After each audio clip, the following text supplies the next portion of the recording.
জামাতের মতো করার চেষ্টা বিএনপির, কিন্তু ব্যর্থ। জামাতেরটা দেখে মানে এই বিষয়টা কেমন, আপনারা স্কুলে পড়েছেন, কলেজে মাদ্রাসায় পড়েছেন, সেখানে যে বেস্ট স্টুডেন্ট যার রোল নম্বর 1 ছিল তার মতো হতে চায় অনেকে, কিন্তু পারে না সবাই। পারলে তো সেও রোল নম্বর 1 হতো। এখন জামাতের রোল নম্বর 1, বিএনপি এখন জামাতের মতো হতে চায় কিন্তু পারে না। জামাত এখন অত্যন্ত স্মার্টলি, সুনিপুণভাবে, সূক্ষ্মভাবে খেলছে। বিএনপিও একটু জামাতের মতো খেলতে চায় কিন্তু পারে না, সব এলোমেলো হয়ে যাচ্ছে, ধরা খায়। বিএনপির যত আকাম সবকিছু ডকুমেন্টেশন জামাত করছে এবং একদম এক্সাক্ট তথ্য উপাত্ত সহ, দলিল প্রমাণ সহ নির্বাচন কমিশনে জমা দিয়ে এসেছে জামাত। এখন বিএনপিও জামাত যায়, বিএনপি একটু যাওয়া লাগে না, গেছে, কিন্তু কোনো তথ্য প্রমাণ দিতে পারেনি। ঢালাও অভিযোগ মিথ্যাচার করে এসেছে, আর জামাত সুনির্দিষ্ট অভিযোগ দিয়ে এসেছে। দেখেন কোয়ালিটিগত পার্থক্যটা দেখেন। যেমন একটা মিথ্যা ঘটনার উপর ভিত্তি করে ছাত্রদল মিছিল করলো, ডাক্তার শফিকুর রহমানকে গালাগালি করলো। তারপরে শিবির সত্য প্রমাণিত ফ্যাক্টের উপর ভিত্তি করে বিএনপি ছাত্রদলের বিরুদ্ধে মিছিল করলো এবং তারেক জিয়াকে কার্যত গালাগালি করলো। তাহলে কি হলো? যে বিএনপি জামাত শিবিরের মতো সঠিক তথ্য দিয়ে কিছু একটা করতে চায় কিন্তু পারে না, কিন্তু জামাত শিবির সঠিক তথ্য দিয়ে করতে পারে। বিষয়টা তো স্পষ্ট।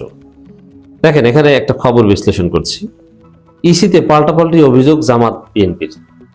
তা আমি দেখলাম যে পাল্টাপাল্টি অভিযোগটা কি, মানে জামাত অভিযোগ দিয়েছে, বিএনপির একটু দেওয়া লাগে না, দিয়েছে, কিন্তু বিএনপির অভিযোগের মধ্যে কিচ্ছু নেই। যা আছে তাদের ভোট আরো কমছে, এই জন্য বিএনপি এখন যা করবে তাদের ভোট তাতে আরো কমবে।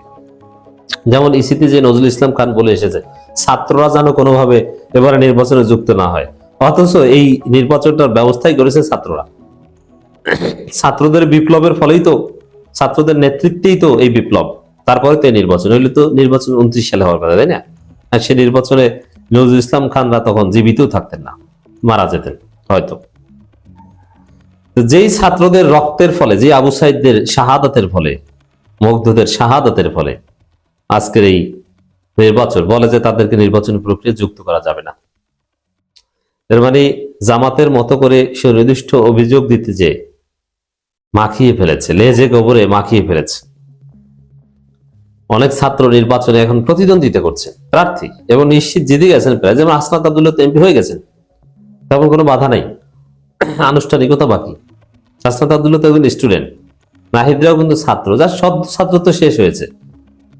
আর রাজনীতিতে এখন গুরুত্বপূর্ণ রোল প্লে করছেন সাদিক কায়েমরা, কারণ ওই যে তরুণরা বিএনপিকে দেখতে পারে না, এই কারণে ছাত্রদের দূরে রাখতে চায়। তো জামাতের মতো করে একটু অভিযোগ দিতে গেলেন, কিন্তু লাভটা কি হলো? আপনারা তো মাখিয়ে ফেললেন, পারছেন কিছু করতে?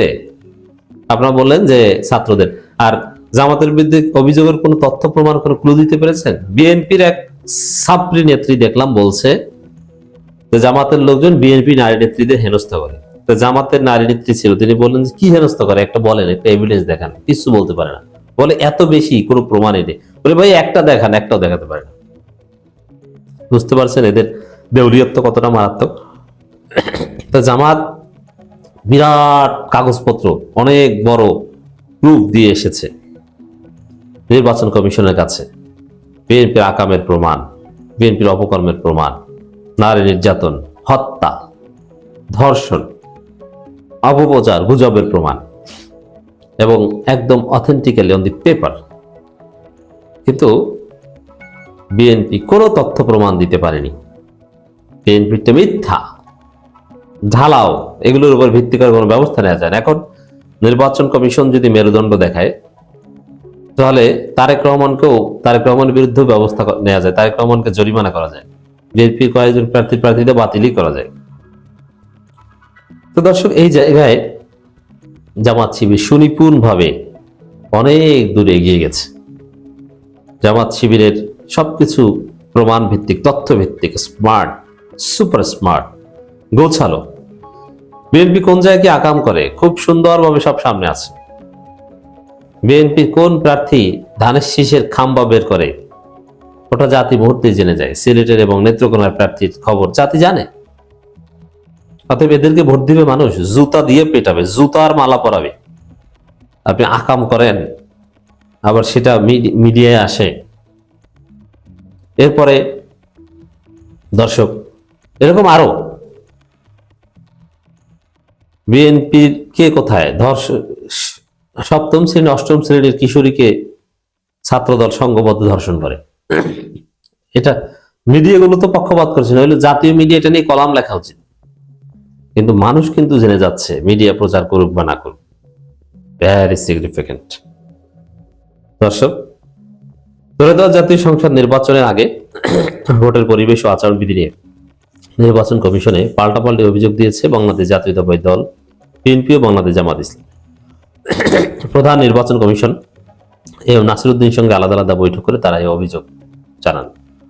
বিএনপির অভিযোগ, নির্বাচনে বিভিন্ন নির্বাচনী এলাকার একটি দল শান্তি শৃঙ্খলা রক্ষার নামে শান্তি কমিটি গঠন করা হবে, এমন আলোচনা শোনা যাচ্ছে। এছাড়া ভোটের প্রচারে ধর্মকে ব্যবহার করছে বিএনপি। জামাত কোথাও ধর্মকে ব্যবহার করছে না। বিএনপি শরিকরা সরাসরি ফতোয়া দিয়েছে জামাতকে ভোট দেওয়া জায়েজ নেই। জামাতের পক্ষ থেকে এরকম কোনো ফতোয়া দেওয়া হয়। বিএনপির প্রার্থীর ছেলে কোরআন শরীফ নিয়ে নির্বাচনী প্রচারণায় ওইটা দেখে দেখে তেলাওয়াত করেন, অথচ ওরা নামাজই পড়ে না। এটাকেই বলে ধর্ম ব্যবসা, ধর্মের অপব্যবহার করছে। এবং নারীদের বোরখার বিরুদ্ধে কটূক্তি করে বিএনপি। অতএব ধর্ম নিয়ে রাজনীতি করছে, আচরণবিধি লঙ্ঘন করছে বিএনপি, জামাত নয়। এই যে জামাতের বিরুদ্ধে যে আমার আলোচনা এখানে যে মূল বিষয়, জামাতের বিরুদ্ধে বিএনপি যে অভিযোগগুলো দিল, এগুলোর একটার ভিত্তি নেই, কোনো প্রমাণই নেই, গায়েবী হাওয়া।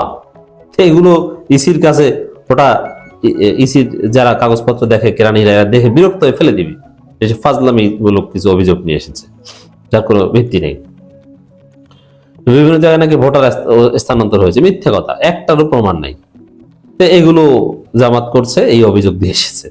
আর জামাত যে অভিযোগ দিয়েছে সবকিছুর একদম তথ্য প্রমাণ, বিশেষ করে জামাত প্রেস রিলিজেও বিএনপির যত অপকর্ম আছে, কোথায় কোন এলাকায় কয়টায় কোন আকাম করেছে, এগুলো সব এক্স্যাক্টলি দিয়ে এসেছে। পার্থক্য দেখতে পাচ্ছেন? কোয়ালিটি পার্থক্য কি? জামাত তথ্য ভিত্তিক, উপাত্ত ভিত্তিক, ডেটা ভিত্তিক কাজ করে, আর বিএনপি আন্দাজে কাজ করে। দেখেন, যারা বিশ্ববিদ্যালয়ে পড়াশোনা করেছেন, অনেকে আছে যে আন্দাজে বানাইয়া লিখে আসে, খাতা ভরে আসে, কোন রকম পাস করে 33-40 পেয়ে। আর যে ফার্স্ট হয়, যে ফার্স্ট ক্লাস ফার্স্ট হয়, যে 4 আউট অফ 4 পায়, সে কি করে? সে রেফারেন্স দেয়, সে ডেটা, নিউমেরিক্যাল ডেটা দেয়, সে গ্রাফ অ্যান্ড চার্ট দেয়, গ্রাফিক্যাল প্রেজেন্টেশন, ডায়াগ্রাম দেয়। তো জামাতের হচ্ছে এরকম, জামাত রেফারেন্স দেয়, গ্রাফ চার্ট দেয়, নিউমেরিক্যাল ডাটা দেয়, গ্রাফ চার্ট দেয়, ডায়াগ্রাম আঁকে, ভেন চিত্রের মাধ্যমে নিউমেরিক্যাল প্রেজেন্টেশন দেয় খাতায়, স্ক্রিপ্টে। আর বিএনপি হচ্ছে আন্দাজে মুখস্থ রচনা লিখে আসে, গরুর রচনা, যেটা কোন রকম 33 পেতে পারে। আর জামাত A+ পাওয়া স্টুডেন্ট। কারা জিতবে সহজেই বুঝে নেন। A+ পাওয়াদের সাথে থাকেন, আপনি এইসব ট্রেনে টুরে পাস করাদের সাথে থাকবেন কেন?